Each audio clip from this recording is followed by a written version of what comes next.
O pessoal também está chegando. Chegou. Chegou. Então, chegaram aqui, chegou o som.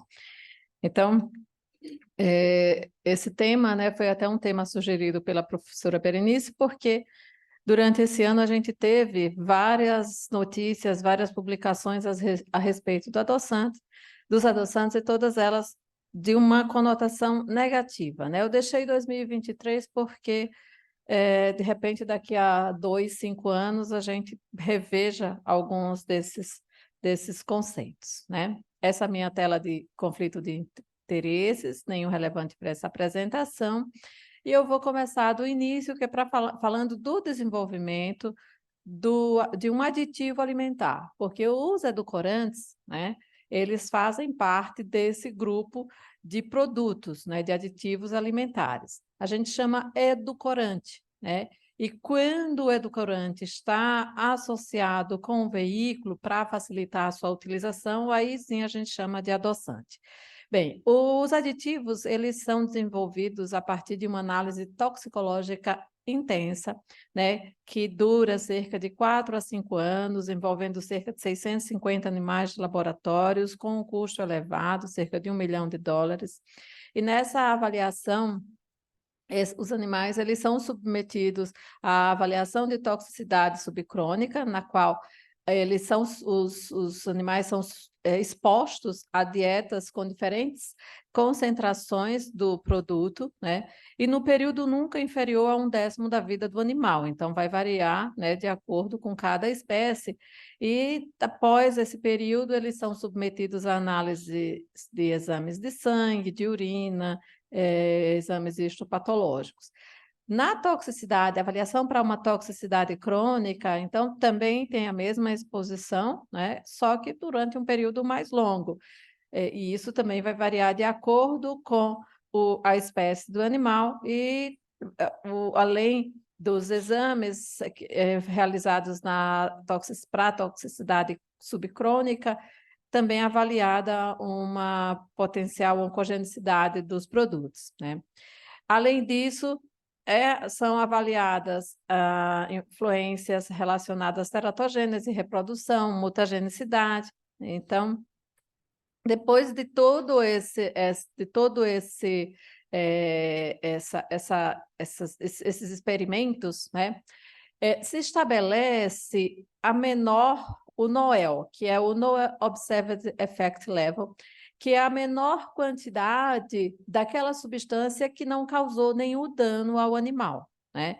Então, por exemplo, se verificou aqui que para a teratogenicidade em coelhos o valor era de 50, mas o uso em ratos de forma crônica, né?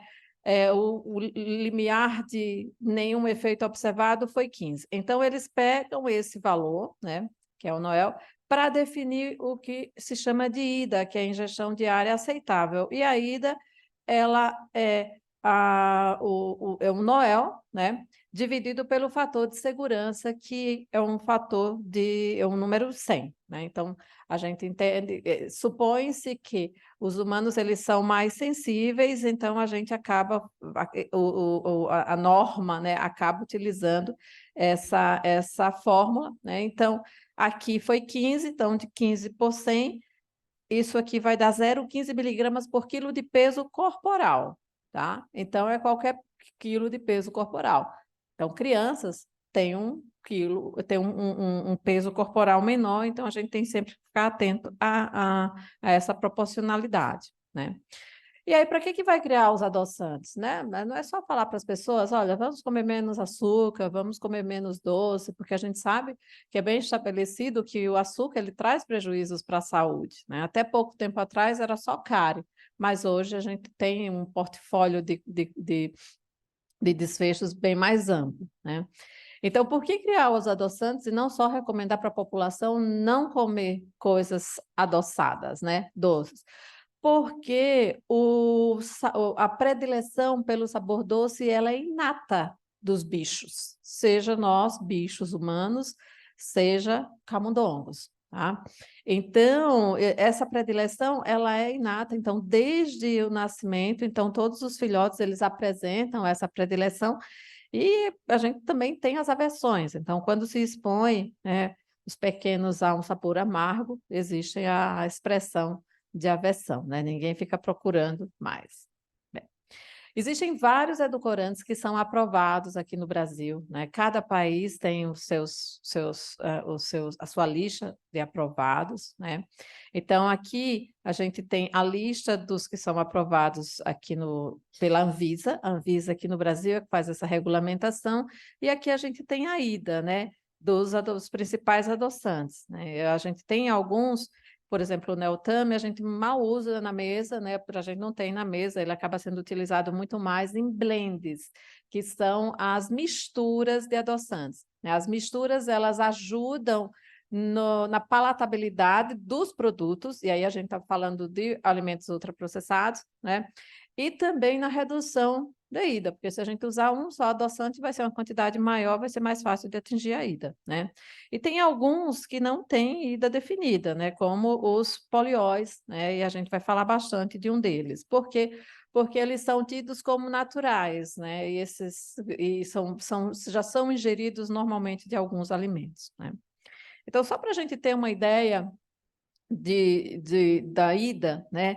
Então, por exemplo, no rótulo desse refrigerante, sem açúcar, né? Mas é doce. As pessoas, elas não têm elas não têm muito, elas não pensam muito, elas vão só no consumo, né? Então, muita gente às vezes consome uma bala que é sem açúcar, mas é doce por quê? É doce porque tem algum edulcorante, né?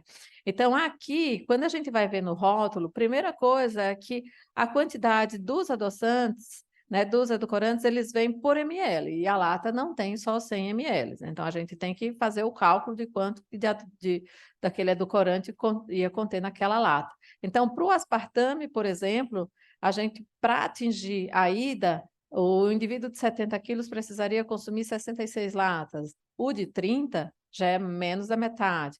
O acessulfame K, 52. Então, para atingir a IDA, então a gente precisaria consumir o indivíduo de 70, 20 latas, o de 30, 8,5. Mais o ciclamato, a quantidade, né, de latinhas já é bem reduzida.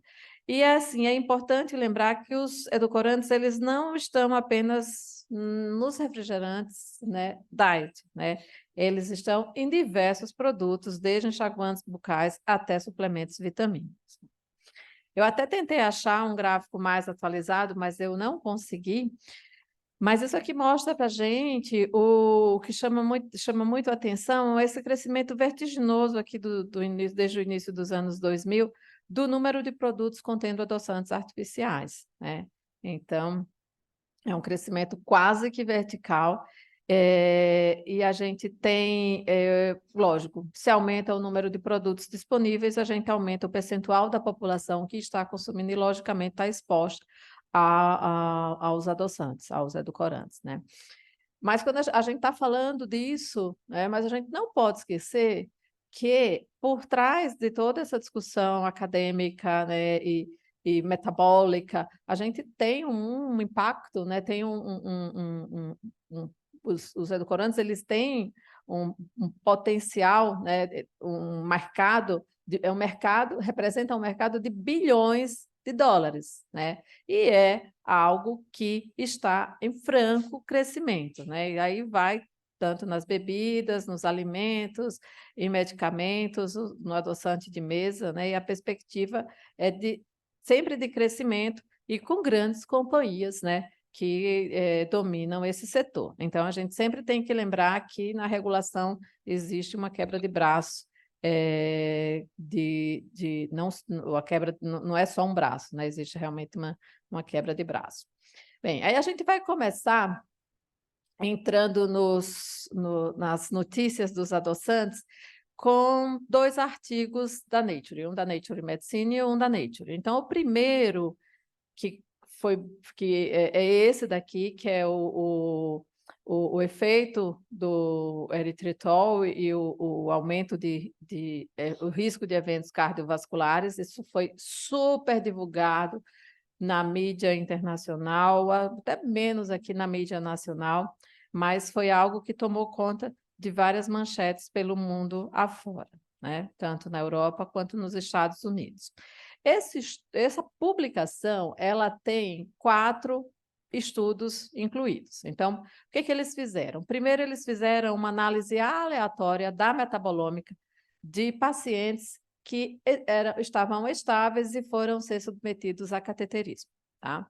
Então, isso é uma amostra específica, e esses pacientes são pacientes muito bem controlados e com todos os dados monitorados, eles conseguiram fazer o follow-up por 3 anos para ver a incidência de desfecho nesse período. Depois disso, eles fizeram uma validação dos achados em outras 2 coortes, uma coorte americana e uma coorte europeia, e depois, né, eles fizeram uma avaliação da ação do eritritol na função plaquetária. E, para finalizar, eles fizeram um estudo de farmacocinética do eritritol. Então, dos achados de metabolômica, então, aqui são indivíduos que tiveram plasma coletado entre 2001 e 2007, ou seja, não tinha tanto produto com o eritritol no mercado.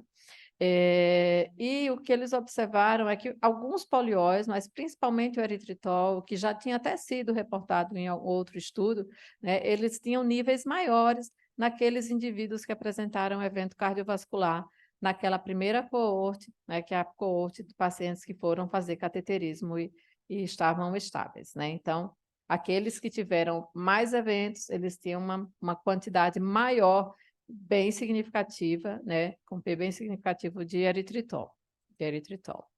Então, aqui, né, quando essa diferença é muito quando se compara o quarto quartil com os demais quartis, né? Isso mesmo quando eles fazem uma análise não ajustada, quanto análise ajustada para todos os confundidores, desde IMC até tabagismo, passando por diabetes e hipertensão, né, não existe uma diferença tão importante, né? Então, essa aqui foi a coorte base, né? Aqui a validação da coorte americana e aqui a validação da coorte europeia, que a única diferença nessa validação é que na europeia eles não tinham dados de IMC, tá? E aí eles foram para avaliar a agregação, a função plaquetária. E aí eles fizeram diversos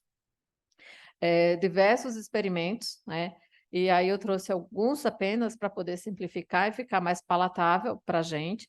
Então, em todos, né? Esse aqui é uma avaliação de trombina através de dosagem de cálcio intracelular, então tem essa influência. Então, a gente vê aqui, em vermelho, no eritritol, existe um aumento, né? E quando eles fazem análise com plaquetas lavadas, né? Então, aqui, veículo, né? E aqui, quando eles fazem com o eritritol, com esse ADP, que é um ativador, a gente vê que, proporcionalmente, né, existe um aumento da demarcação da adesão plaquetária, né? Da agregação plaquetária. Eles fizeram também estudos de adesão plaquetária, que ficou bem bonito, mas a gente não vai mostrar, mas eles fizeram uma avaliação de formação do trombo em vivo. Então, eles lesam lá a carótida do camundongo e ficam em tempo real controlando, né, através de imagens, a formação do trombo. Então, aqui, escura, porque está passando o fluxo, né? Então, aqui, quando começa a ficar claro, é que o fluxo já não está passando tão bem. Então, aqui, veículo, o eritritol e o grupo de 1,5-nidroglu... esqueci, glucinato. E aqui, o que a gente observa? Que para formar o trombo, para ocluir, o tempo, né, dos animais do grupo do eritritol é bem mais curto, né? Isso a gente vê aqui também no tempo da sensação de quando para o fluxo sanguíneo naquele vaso, né? A última parte do estudo foi a avaliação da farmacocinética do eritritol. Então, essas linhas em vermelho são valores em micromolar do eritritol, né, que foram previamente estabelecidos e relacionados com desfechos plaquetários, seja de agregação plaquetária, seja do cálcio para protrombina e esses 2 outros parâmetros aqui. Então, o que a gente observa? Que após a ingestão, e essa ingestão, qual foi a quantidade, né? Porque sempre aquilo que fala assim, não, mas aí é a quantidade, então a quantidade não dá para extrapolar?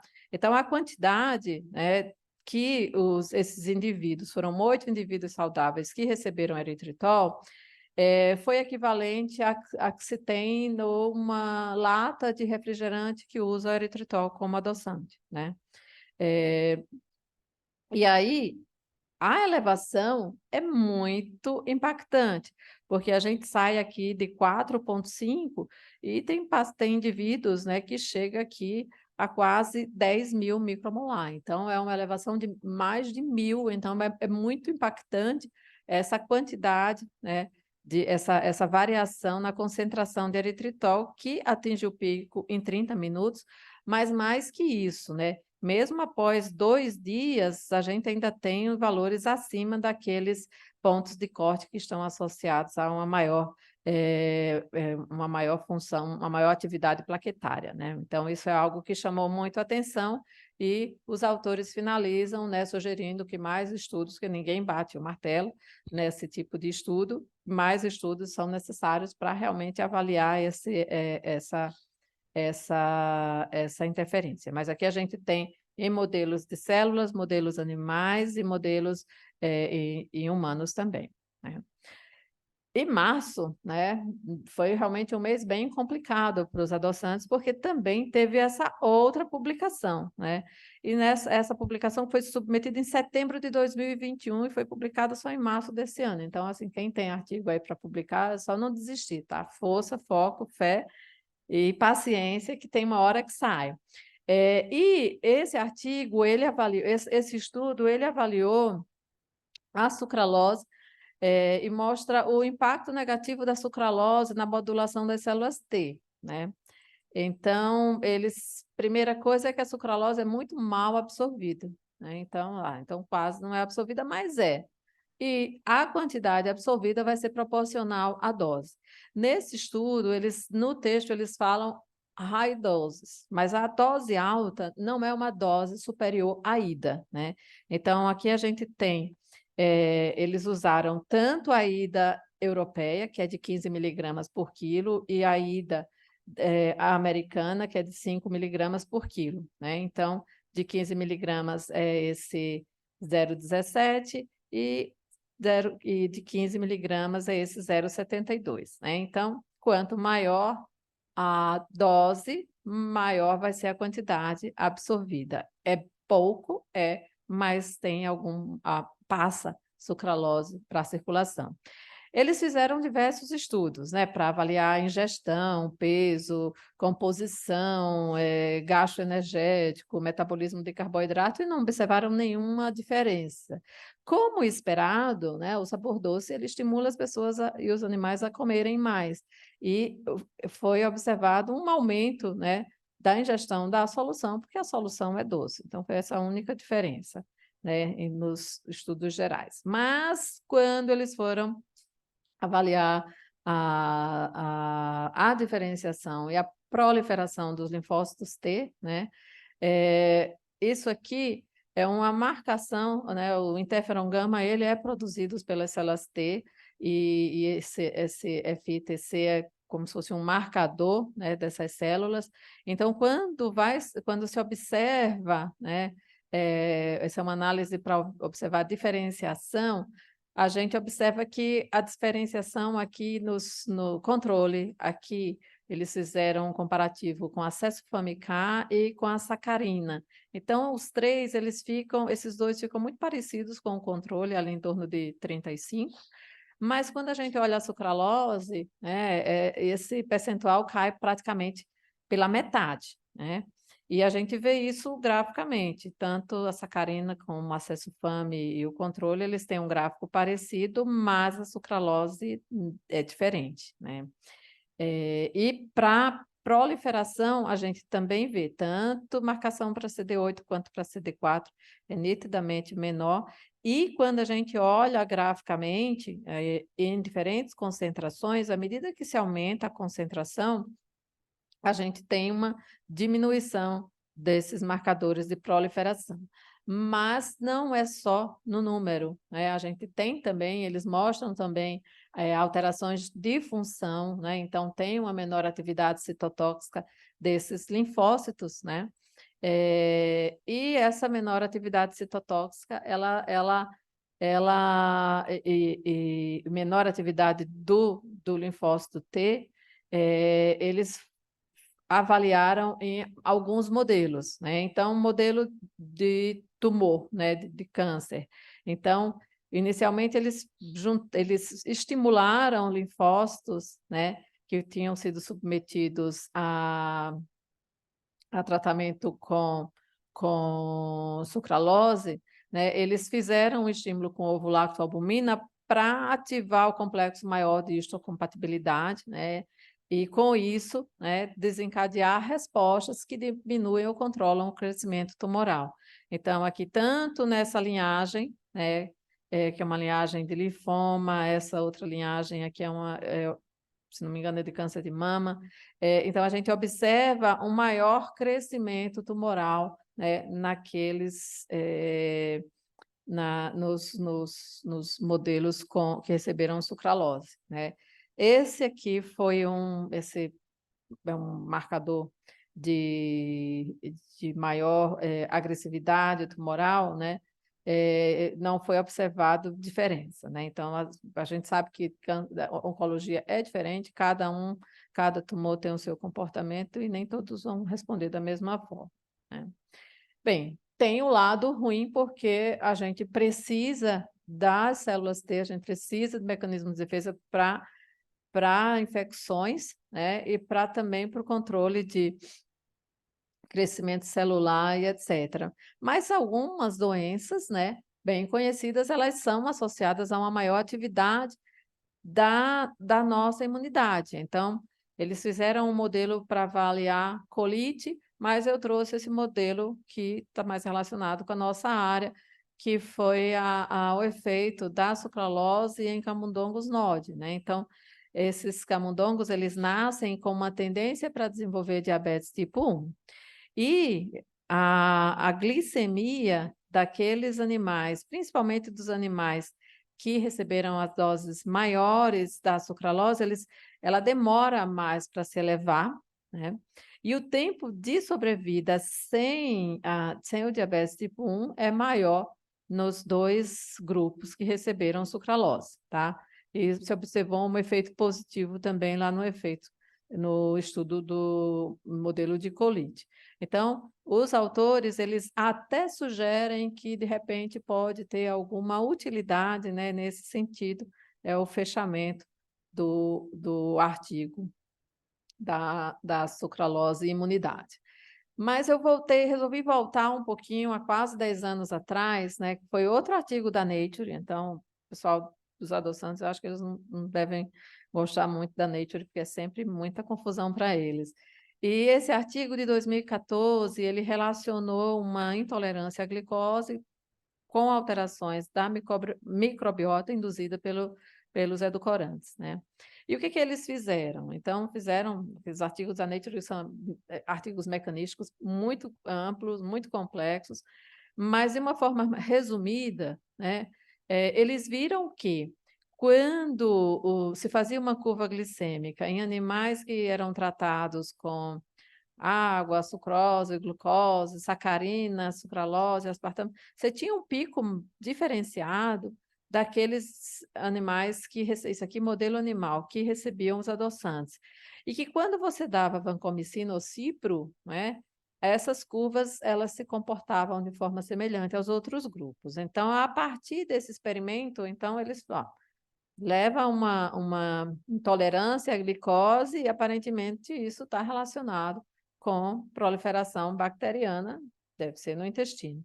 E quando eles fizeram a avaliação, isso só com o grupo da sacarina, da abundância, né, da microbiota, então o grupo água e glicose não teve diferença, mas o grupo que recebeu sacarina teve uma maior quantidade dos bacteroides vulgatus, né?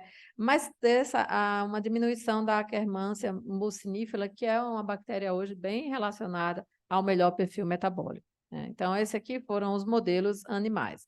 E aí, o que eles fizeram? Eles resolveram ver como que era em humanos, né? E quando eles foram ver em humanos, eles pegaram uma coorte que tinha lá dados de consumo alimentar e viram que aqueles que não consumiam adoçantes tinham hemoglobina glicada menor do que aqueles que consumiam muito adoçantes, né, na sua rotina.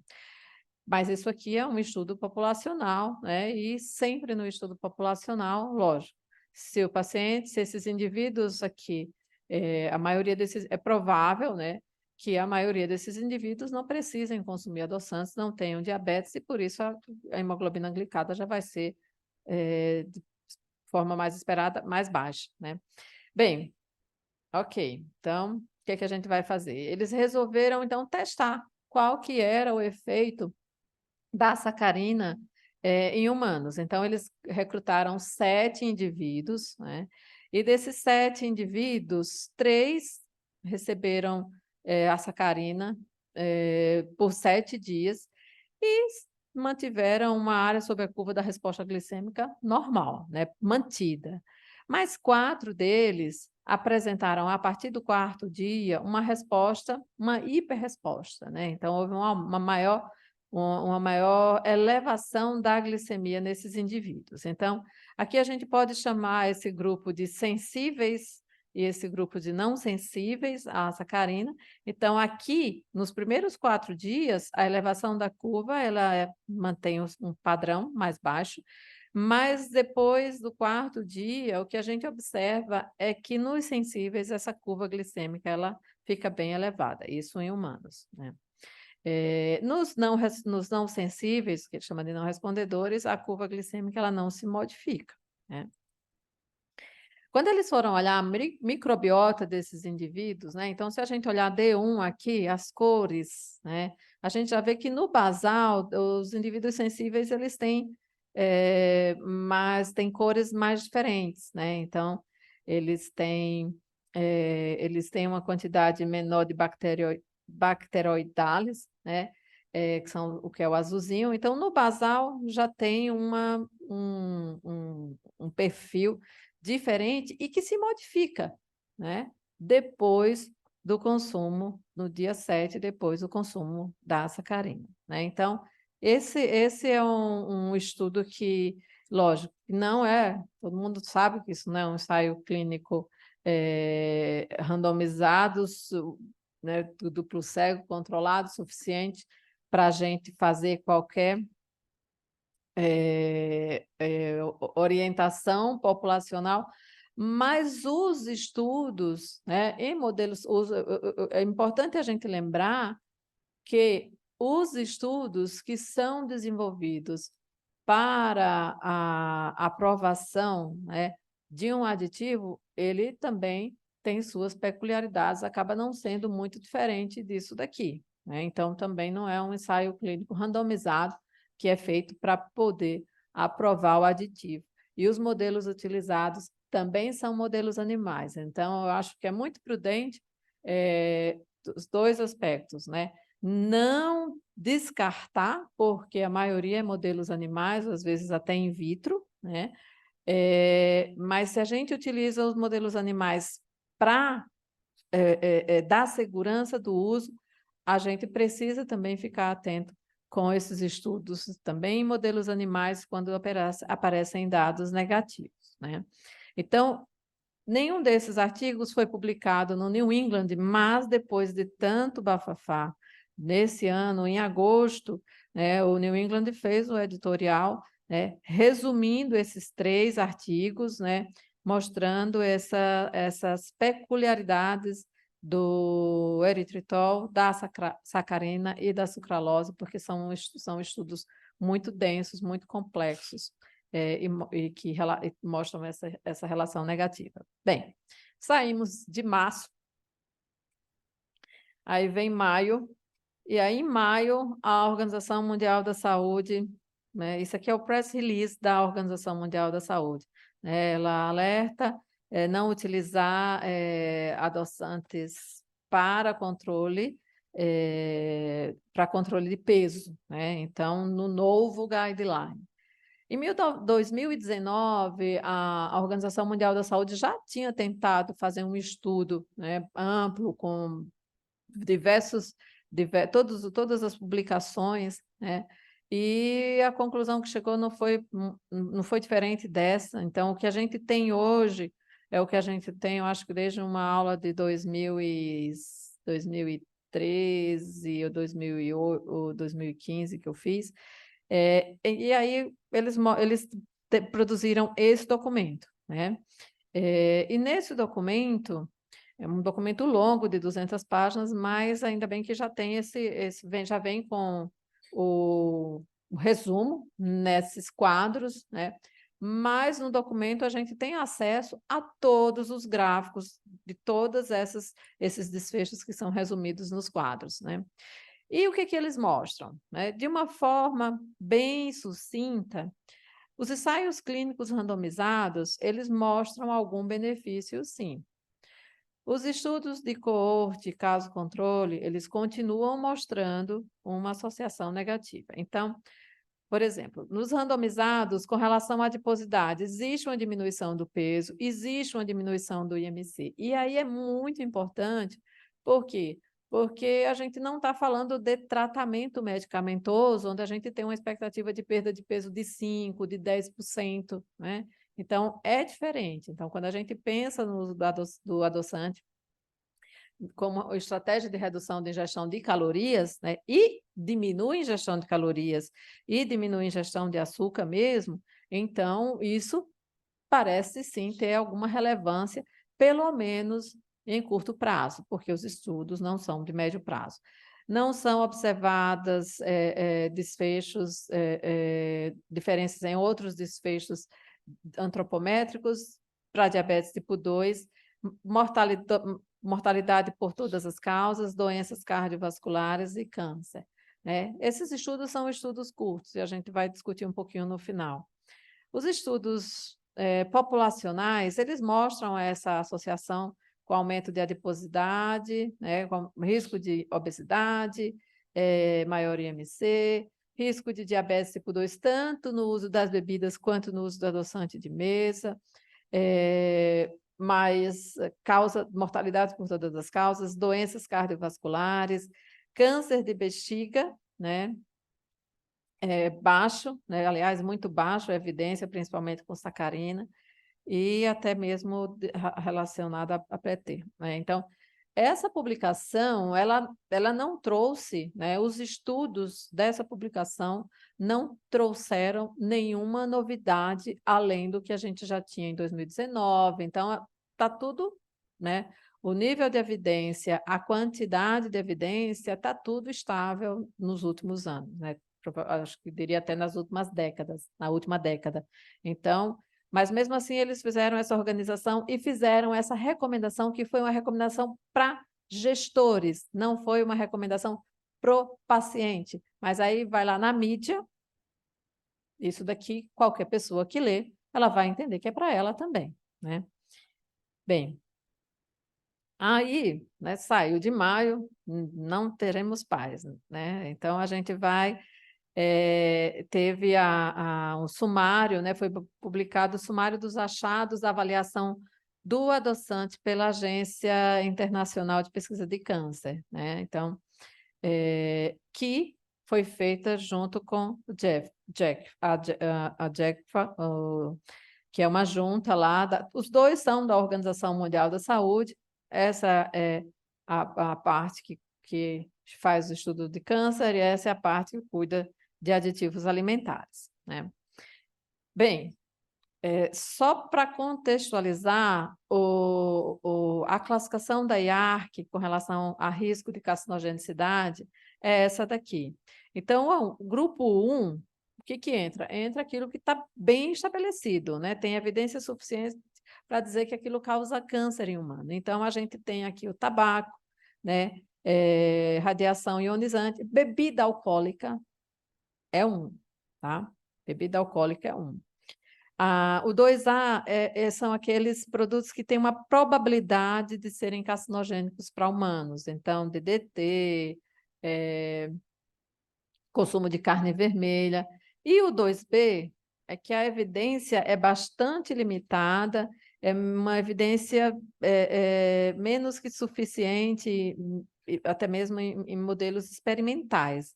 Então, aqui a gente tem gasolina, e foi nesse 2B que o aspartame foi incluído, tá? Nesse 2B, a gente tem alguns muito conhecidos da gente. O próprio tiuracil está aqui. Mas propiltiuracil é pouca gente que usa. Hidroclorotiazida, que o povão usa, também está aqui, né? Então, realmente é uma categoria que é bem, digamos assim, o nível de evidência é bem limitado, né, para fazer uma associação, por isso que a nota, né, essa classificação, ela fica mais baixa.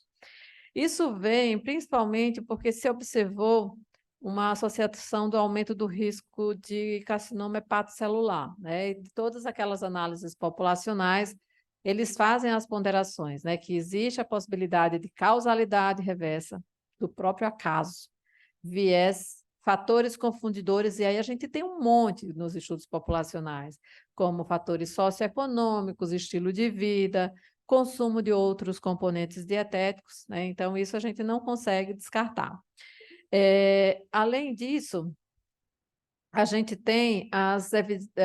vê que as evidências mecanicistas, elas são limitadas, né? Então, estudos com estresse oxidativo, inflamação, alteração de proliferação, morte celular, fornecimento de nutrientes, né? E os sistemas experimentais, então, tudo isso é limitado. De qualquer forma, o aspartame ele é hidrolisado, né, no trato gastrointestinal, e os metabólitos derivados, eles são absorvidos e eles também são encontrados em outros alimentos e bebidas. Então, não há uma, diferente da sucralose, que absorve um pouquinho, o aspartame ele não entra na circulação íntegro, né? Mesmo com isso, eu gosto dessa revisão, os adoçantes, eles têm, essa revisão incluiu quase 600 mil indivíduos, e existe a relação com alguns tipos de câncer, né, com aumento de risco, como laringe, tumores do trato urinário, mieloma, leucemia.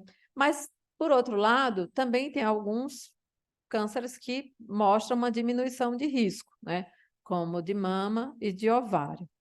Eu gosto sempre de mostrar essa mensagem dos autores para nós, né, que eles colocam na conclusão que, embora tenha sido muito publicado na mídia, né, sobre a ligação entre o uso de adoçantes e aumento do risco de câncer, a evidência dessa associação na literatura é baixa.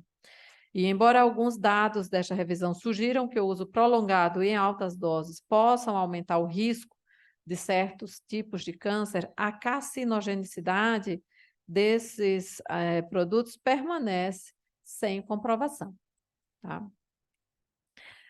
Nessa confusão toda, a SBEM, SBD e a Beso se pronunciaram, né, fizeram um posicionamento conjunto, que eu sugiro a leitura por todos, né, e fizeram algumas recomendações. Então, nas dietas com objetivo de perda de peso, ainda é uma ferramenta, né, que como as nutricionistas gostam de pontuar, né, na intenção de redução de calorias, né, e que não é recomendado que se troque o adoçante pelo açúcar, né? E a recomendação da OMS com relação aos adoçantes para perda de peso, elas não se aplicam a indivíduos com diabetes e ela também não se aplica aos polióis, né? Aos como eritritol e como xilitol, que não tem uma ida definida, né? Então, foram só os outros adoçantes. E as pessoas que têm diabetes, eu acho que essa parte foi interessante também para retirar, elas não devem trocar os adoçantes pelo açúcar, pelo próprio açúcar, né? Porque isso pode piorar o controle de glicose e ter consequências deletérias, embora os estudos com adoçantes para o controle da glicemia, eles não sejam tão animadores assim. O nível de evidência também é baixo e é tanto que não fica uma recomendação absoluta para o uso de adoçantes nessa população. Finalmente, então, o que é que a gente tem, né? Para fechar, é importante, né, que isso é o meu que se repete de todos esses estudos, que mais estudos com planejamento e duração adequadas são fundamentais para investigar a associação de adoçantes com desfechos negativos e positivos também à saúde, né? Então, o negativo, mas tem o positivo também a gente tem que comprovar. E para isso a gente precisa ter bem definido nesses estudos dose, o tipo e as diferentes combinações, né? Então, isso é algo factível, né? Fazer um ensaio clínico randomizado para avaliar a causalidade é algo factível, né? A gente vai confinar as pessoas em fazendas onde um grupo vai estar exposto e outro grupo não vai estar exposto, vai ter um confinamento aí de anos, né? Então, quem que a gente vai confinar nessas fazendas? Porque teria que ser algo controlado, porque a gente sabe que outros fatores eles podem também interferir nos desfechos que a gente discutiu e são desfechos importantes porque eles impactam a mortalidade da população, né? O que a gente vai fazer com tudo isso? Na minha opinião, é ter ponderação, né? Então, observar quem realmente precisa, até porque nos estudos, quando a gente observa, por exemplo, estudo para perda de peso, os indivíduos que têm peso normal, eles não têm benefício, tá? Não muda. Mas aqueles que têm excesso de peso vai ter uma redução da ingestão de calorias e aí você vai ter, sim, um benefício com o uso dos adoçantes. Então, usar para quem precisa, né? Mas acho que talvez, e isso seja o principal motivo da recomendação da OMS, que é preciso muita atenção para o uso acima da ida, especialmente em crianças, tá?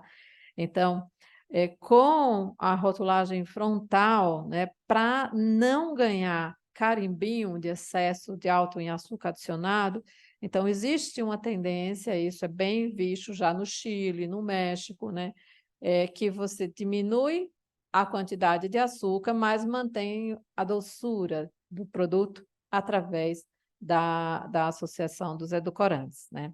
E aí isso não vai estar só no refrigerante, não vai estar só na bebida, nos lácteos, mas naquele chocolatinho, nas balinhas que tem tem formato de ursinho, né? E em diversos outros produtos, né? Então, acho que tentei fazer um resumo do que saiu esse ano e aí a gente pode discutir um pouquinho esse assunto tão palpitante e polêmico. Obrigada.